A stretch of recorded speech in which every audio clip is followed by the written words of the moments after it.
বিয়ের পর যেমন বেড়ে যায় একটা পরিবার, তেমনই বেড়ে যায় অনেক অনেক দায়িত্ব। সো হ্যালো এভরিওয়ান, আমি হচ্ছি জয়দীপা, আর আমার আরও একটি নতুন মিনি ব্লগে তোমাদেরকে অনেক অনেক স্বাগতম। তো আজ হচ্ছে আমার দাদা বৌদির অষ্টমঙ্গলা।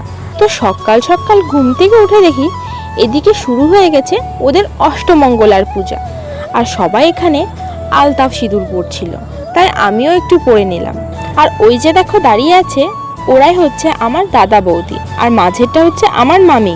ওই যে দেখো দেখতে পাচ্ছ, মামি একটা লাঠি নিয়ে দাঁড়িয়ে আছে, সেটা মামির এক দেওর মানে আমারই এক মামা কেড়ে নেবে, দিয়ে মামিকেই ওটা দিয়ে মারবে। আর মামি তখন ঘর থেকে জল দিয়ে মামাকে ভিজিয়ে দেবে। এটাই নাকি এই পুজোর রিচুয়ালস। তো দেখতে তো খুব মজা লাগছিল, আর আমরা কিন্তু আজকেও অনেক মজা করেছি। তো তারপরেই হয়ে গেল পূজা শেষ, আর সবাইকে প্রসাদ দেওয়ার পর দাদা আর বৌদি এখানে সমস্ত বড়দের প্রণাম করে নিচ্ছিল।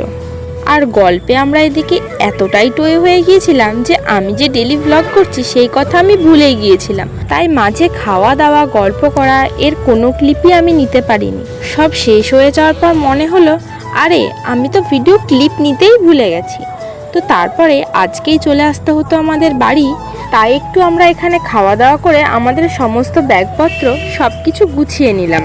আর এখন কিছুদিন যেহেতু আমি বাবার বাড়িতেই থাকবো, তাই ভ্লগগুলো অন্য দিনের তুলনায় একটু আলাদা হতে পারে। আর তার কারণটা তো তোমরা সবাই জানো, বাবার বাড়ির মতো সুখ কিন্তু আর অন্য কোথাও নেই।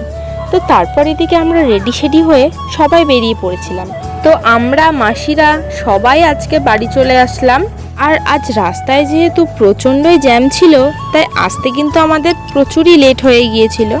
তো আজকের ব্লগটা এখানেই শেষ করছি, দেখা হবে কালকে একটা নতুন ভিডিওতে। বাই।